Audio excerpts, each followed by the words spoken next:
Something you do quietly, privately, maybe with a therapist or a journal. Something that makes you a better person, more self-aware, easier to be around. A kind of psychological housekeeping that benefits you and the people close to you. That's not wrong. But it's not the whole picture.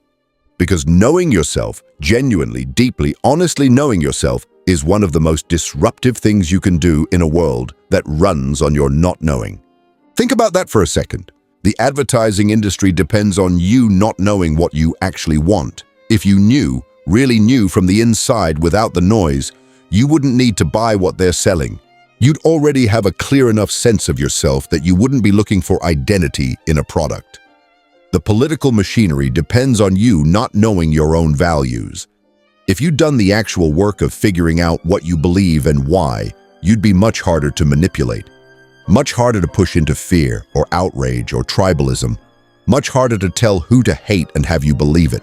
The social structures you exist within, the family systems, the workplace hierarchies, the cultural expectations, many of them function more smoothly when the people inside them are performing a role rather than inhabiting a self, when they're doing what's expected rather than what's genuinely theirs. None of this is a conspiracy. Nobody sat in a room and designed it this way. It's just how systems work. They optimize for predictability. For people who stay in their lanes, fill their functions, don't ask too many questions about whether any of it actually fits them. And the person who genuinely knows themselves is, in a very specific way, a problem for all of that. Not because they're hostile, not because they want to blow anything up, but because they can see. They can feel the gap between what they're being told to want and what they actually want, between the role they're being asked to play and who they actually are. And once you can see the gap, it's very hard to keep filling it without noticing. That's the radical part, not the self-knowledge itself, the consequences of it. Let me start from the beginning. What does it actually mean to know yourself? Because the phrase gets used constantly and usually means something very surface level. Your personality type, your communication style, your love language, your attachment pattern. These things are real and they matter, but they're not quite what I'm talking about. Knowing yourself in the deeper sense means knowing what you actually value, not what you say you value, not what you were taught to value, but what you actually organize your choices around when nobody's watching and nothing's at stake except you. It means knowing what you actually feel, as distinct from what you think you should feel. The real-time, unedited bodily reaction you have to things before you've run it through the filter of appropriateness. It means knowing your actual desires, not the polished version, not the version you'd put in a job interview or on a first date. The real ones, including the ones that are complicated or inconvenient or hard to admit even to yourself. It means knowing your patterns, the ways you reliably react under pressure, the things you consistently avoid, the places where your behavior has a gap between your stated intentions and your actual actions. And it means knowing where all of that comes from, not in a therapy speak way, just honestly understanding that the person you are today was shaped by specific experiences, specific relationships, specific environments, and that some of what you call your personality is actually a set of adaptations to those environments. Some of which still serve you, and some of which have been running on autopilot long past their useful life. That kind of self-knowledge, specific, honest, not flattering, not comfortable, is genuinely rare. And the world is, in many ways, organized to help you avoid it. Here's how the avoidance works. It doesn't work through repression in the dramatic sense. Nobody's suppressing you from the outside. The avoidance is much subtler than that. It works through noise. You wake up and immediately reach for your phone. Before you've had a single unmediated thought, you're already in someone else's content, someone else's opinions, someone else's drama, someone else's version of what matters today. You get to work, and you're in the flow of other people's priorities. The tasks, the meetings, the inbox, the entire architecture of the day, designed by someone else's agenda. You come home and you reach for something that fills the space, the show, the scroll, the anything that keeps the interior quiet, because when the interior isn't quiet, when it actually has room to surface, it starts asking questions. Uncomfortable questions. Questions like, is this what I actually want to be doing with my life? Is this relationship working? Why do I feel this specific unease when I'm around this specific person? What am I actually afraid of? What do I actually want? The noise keeps those questions from forming. Not maliciously, not as a coordinated suppression, just as the natural consequence of a culture that has made distraction the default state of human consciousness. And as long as the noise continues, the self-knowledge can't develop, because self-knowledge requires the opposite of noise. It requires the discomfort of actually being with yourself, actually listening to what's there, actually sitting with the questions rather than reaching for the next thing that makes them go away. Let me tell you about the specific discomfort of genuinely knowing yourself. Because I think a lot of people imagine that self-knowledge leads to some kind of clarity and peace. Like once you figure yourself out, you'll have a settled, comfortable relationship with who you are. That's not really how it works. Genuine self-knowledge is, in many ways, more uncomfortable than not knowing. Because when you don't know yourself, you can maintain certain stories. Stories that are flattering, or at least tolerable.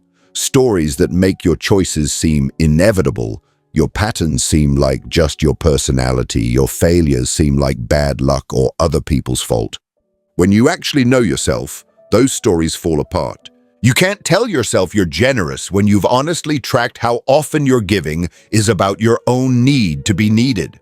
You can't tell yourself you're brave when you've honestly seen how many times you've stayed in situations you knew were wrong, because the alternative required a confrontation you weren't willing to have. You can't tell yourself you don't care what other people think when you've honestly noticed how much of your daily energy goes into managing other people's perception of you. Genuine self-knowledge is humbling, not in a self-flagellating way, just in the honest way of seeing yourself clearly and finding that you are, like everyone else, a mess of contradictions and patterns and fears and desires and genuine qualities all tangled together. That's not comfortable, but it's real. And the realness is what makes everything else possible. This is the conversation most channels won't have. If it's reaching you, subscribe. We go here every week. Here's what changes when you actually know yourself. Not immediately, not all at once, but over time, as the self-knowledge deepens. The first thing that changes is your relationship to other people's opinions. When you don't know yourself, other people's opinions fill the gap. They become, almost by default, the primary information you have about who you are. Because if you don't have a clear internal sense of your own value, your own perspective, your own experience, you look outside.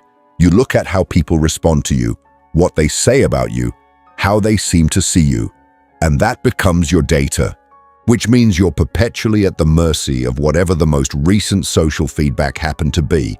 Someone criticizes you and you spiral. Someone praises you and you inflate. The weather of other people's perceptions becomes the weather of your internal state. When you know yourself, this changes. Not because you stop caring what people think. Caring about how you affect others is healthy and human. But because you have your own reference point. You have information about yourself that doesn't depend on external confirmation. You can receive feedback, even critical feedback, and evaluate it honestly. Not defensively, not from a place of not being able to afford to hear it, but from a place of, I have enough of a sense of myself to know what rings true and what doesn't. That's a kind of freedom that's very hard to understand until you've experienced it. The freedom of not needing everyone to approve of you because you have enough of your own sense of yourself to stand on. The second thing that changes is how you make decisions.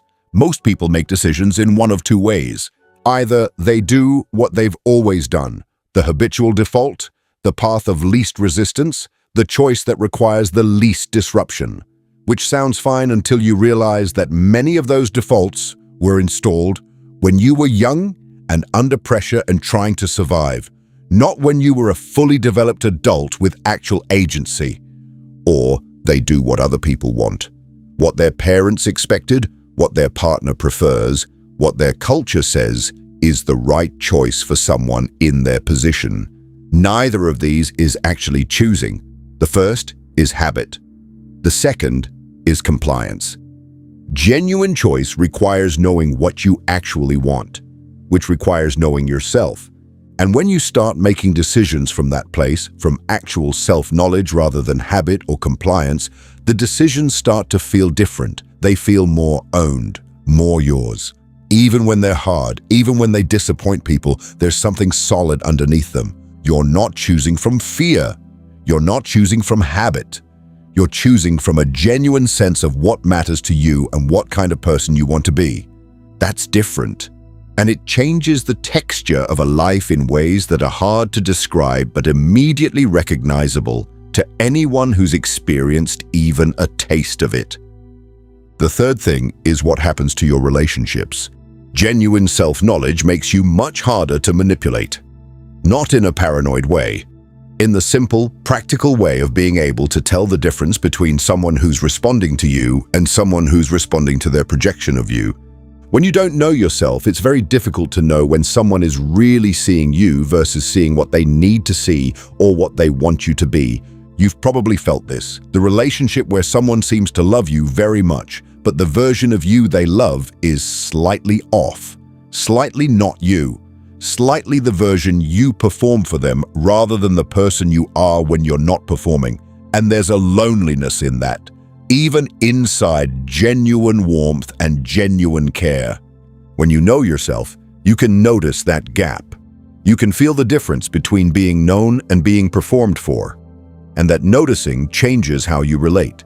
You start looking for the relationships where the real version of you is what the other person actually wants. Not the capable version, not the agreeable version, not the polished version. The actual one.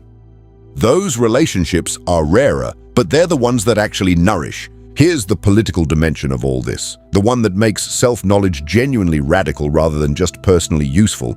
A person who knows themselves is much harder to control through fear. Fear is the most effective political tool in existence. Fear of the other, fear of loss, fear of change, fear of being on the wrong side, fear of not belonging. These are the engines of most political manipulation.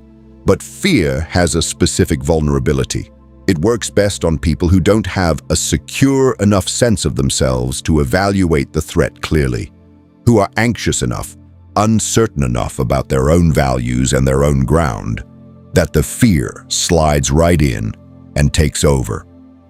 The person who genuinely knows themselves, who has done the honest work of figuring out what they believe, what they value, what they're actually afraid of versus what they're being told to be afraid of. That person can feel fear without being consumed by it, can evaluate it, can ask, is this real? Is this a genuine threat to something I actually care about? Or is this a manufactured threat designed to keep me from thinking clearly? That capacity for evaluation, that ability to experience fear without being operated by it, is one of the most important political capacities a person can have. And it's not available without self-knowledge. You can't evaluate your own reactions honestly if you don't know yourself. You can't separate the genuine response from the manufactured one if you haven't done the work of understanding your own interior. This is why authoritarian systems historically have always had a complicated relationship with the examined life, with philosophy, with art that encourages interior reflection, with any practice that leads people toward genuine self-knowledge. Not because of some grand conspiracy, because people who know themselves are genuinely harder to direct. I want to talk about the work itself, what it actually takes.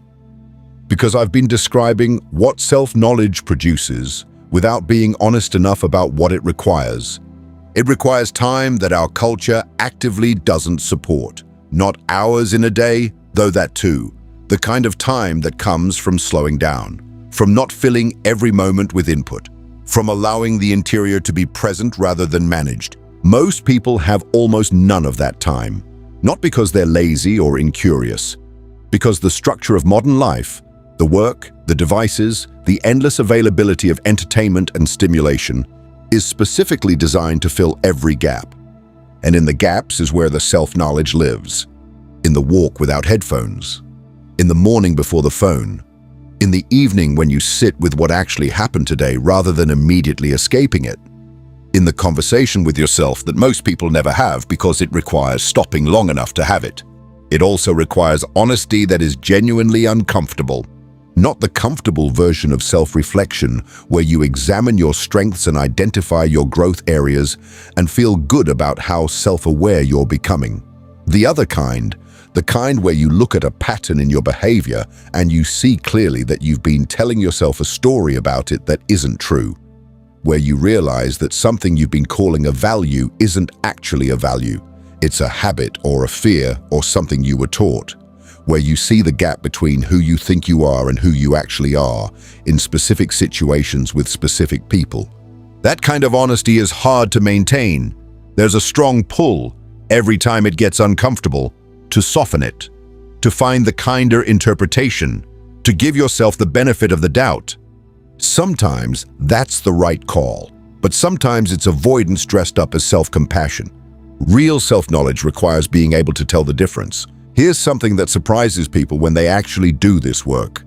Self-knowledge doesn't make you more certain. It makes you more comfortable with uncertainty.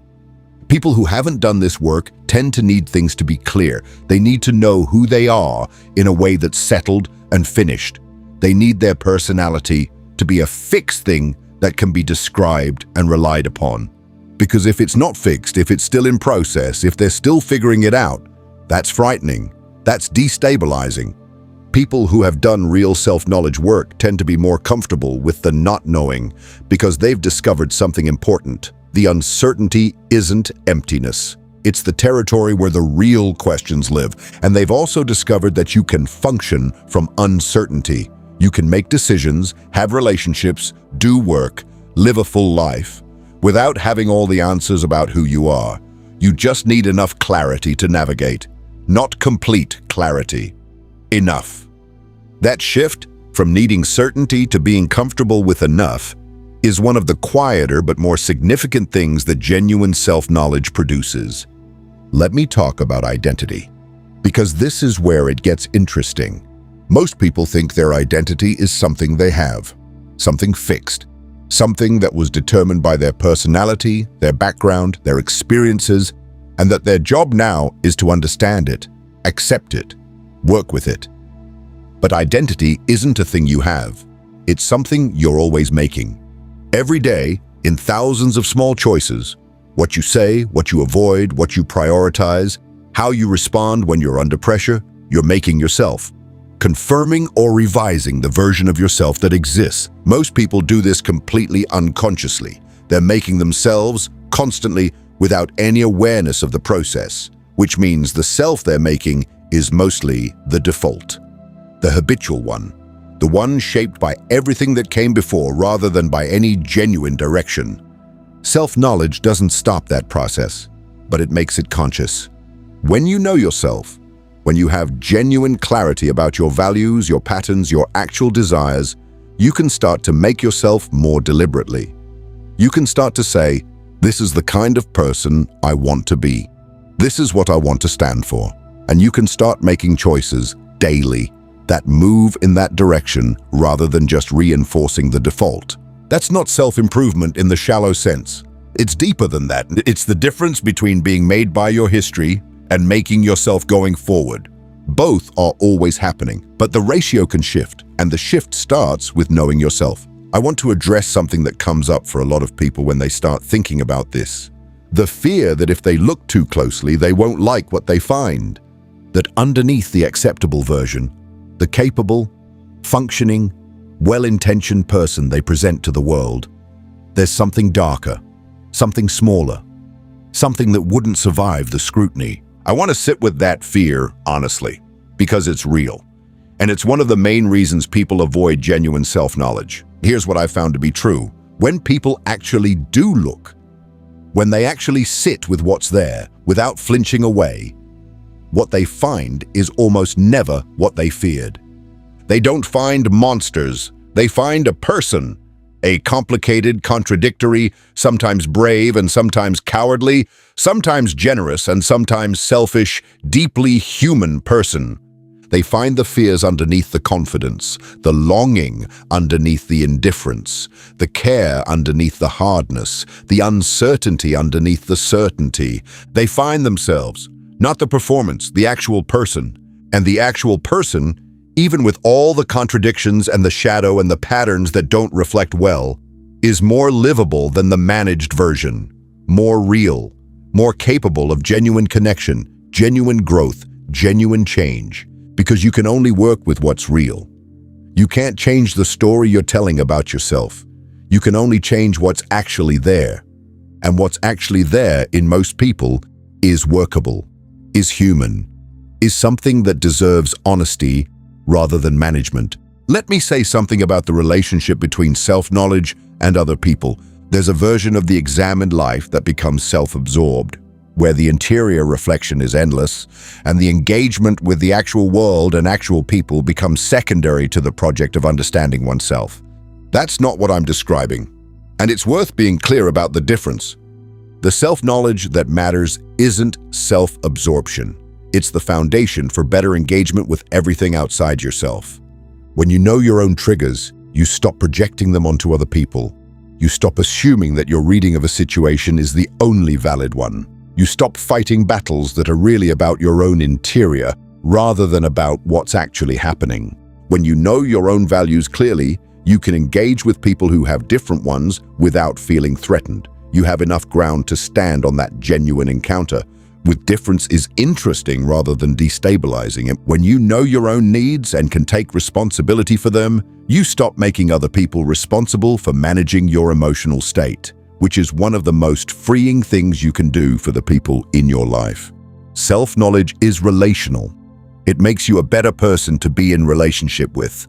Not because you become more compliant or more easygoing, but because you become more real, more honest, more genuinely present. And genuine presence is what relationships are actually built on. Let me talk about something that gets in the way of self-knowledge that nobody talks about enough: the stories other people tell about you. You've had people in your life since you were very young who had opinions about who you are. Your parents, your siblings, your teachers, the kids you grew up with. And those opinions, delivered as observations, as labels, as the casual comments that adults make about children as if the children can't hear. They have a way of becoming the foundation of how you see yourself. You're the sensitive one. You're the difficult one. You're the smart one, or the funny one, or the one who always has to make things complicated. And you absorb those descriptions, not because you were passive or foolish, because when you're young and you don't yet have the internal resources to form your own picture, other people's descriptions are the only data available. The problem is that most of those early descriptions were based on incomplete information.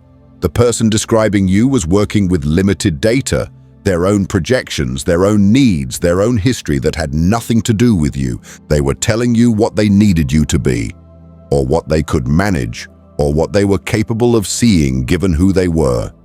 And you built an identity around it. Not entirely, not only, but more than most people recognize, genuine self-knowledge requires going back and questioning those early descriptions. Not to blame the people who made them, but to examine them the way you'd examine any claim. Is this actually true? Does it match my experience from the inside? Or is it something I absorbed and then spent years providing evidence for because I didn't question whether it was accurate in the first place? Some of those early descriptions might be true, some might be partial, some might be completely wrong. You won't know until you actually look. Here is something practical. Most people, when they try to know themselves better, look at their thoughts, their beliefs, their opinions, their inner commentary. That's a reasonable place to start. But it's not the most reliable source. Your thoughts are the most easily edited part of your inner life. They're the part that's been most shaped by the world's expectations, most subject to self-presentation, most prone to telling you what you want to believe about yourself rather than what's actually true. The more reliable sources are the things that happen before you have time to think, your immediate reaction before you've decided how you're supposed to react. The involuntary tightening in your chest in certain conversations, The way your energy suddenly drops in some situations and rises in others. The things that produce genuine delight when nobody's watching and nothing's at stake. The things that produce dread that you immediately rationalize into something more manageable. These pre-thought responses are much harder to fake. They happen too fast. They're closer to the actual truth of what you experience than anything you consciously decide to think or feel. If you want to know yourself better, start paying attention there. Not to the narrative you tell about your life, to the moment-to-moment data of your actual experience. What makes you feel expansive? What makes you feel contracted? Where do you feel alive and where do you feel flat? What do you reach for automatically when you're under pressure? That data, unglamorous, specific, not always what you want to find, is the most honest information available about who you actually are. It's worth paying attention to. Self-knowledge is not the same as self-acceptance. People confuse these two things constantly. They think that knowing yourself means being okay with everything you find. That the goal is to arrive at a place where you look at all your patterns, all your fears, all your contradictions, and feel completely at peace with them. That's not what this is. Knowing yourself means being honest about what's there. Some of what's there you'll accept. Some of it you'll want to change. Some of it you'll need to grieve. The parts that got shaped in ways that cost you. The patterns that developed out of necessity rather than choice. The qualities that got buried before they had a chance to develop. But you can't change what you don't see. You can't grieve what you won't look at honestly. You can't work with the real version of yourself if you're always working with a more presentable version. Self-knowledge is the prerequisite, not the destination. It's where everything else starts. Here's something I want to name directly. Knowing yourself isn't a luxury. It's not a project for people with a lot of free time and a therapy budget. It's the work, the actual work of a life. And it can happen anywhere. In the car, in the walk, in the 5 minutes before the day starts, when you actually ask yourself, what do I feel right now? What do I actually want today? What am I avoiding and why? It doesn't require a retreat or a guru or a particular method. It requires the willingness to be honest with yourself. To pay attention to your own interior without immediately managing what you find. And it requires doing that honestly, even when what you find is uncomfortable. Even when it requires revising a story you've been telling about yourself. Even when it reveals a gap between who you think you are and who you're actually being. That discomfort isn't a sign you're doing it wrong. It's a sign you're doing it for real. The person on the other side of that discomfort, the one who knows themselves clearly, who can act from genuine values rather than fear or habit or compliance, that person is more free than almost any external circumstance could make them. Not free from difficulty, not free from pain or loss or the ordinary hard things of being alive. Free in the sense of being the author of their own choices, of living from the inside out rather than from the outside in. That freedom is available. It starts with the willingness to look honestly at what's actually there.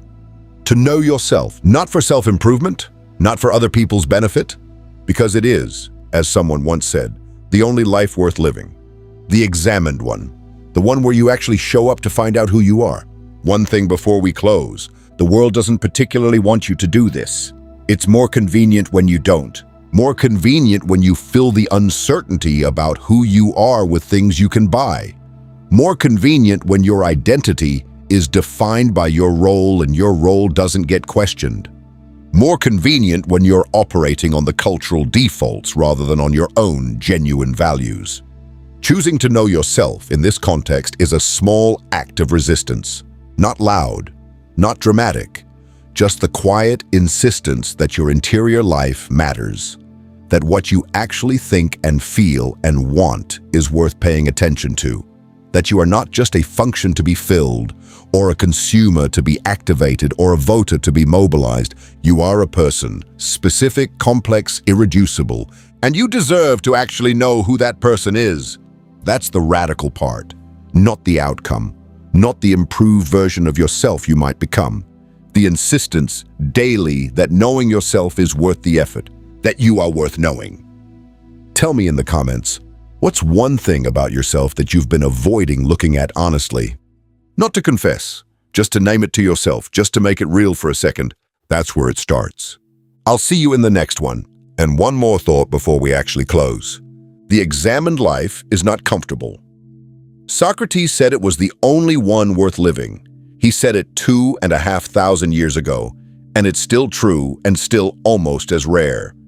Because the examined life requires something that our moment specifically works against. It requires you to be willing to find out that you were wrong about yourself.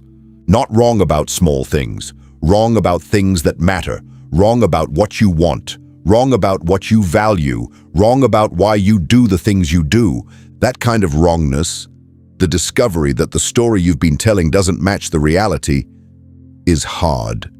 It requires a particular kind of honesty with yourself that most people find genuinely difficult to sustain. But the alternative is to continue making choices based on a misunderstanding of who you are.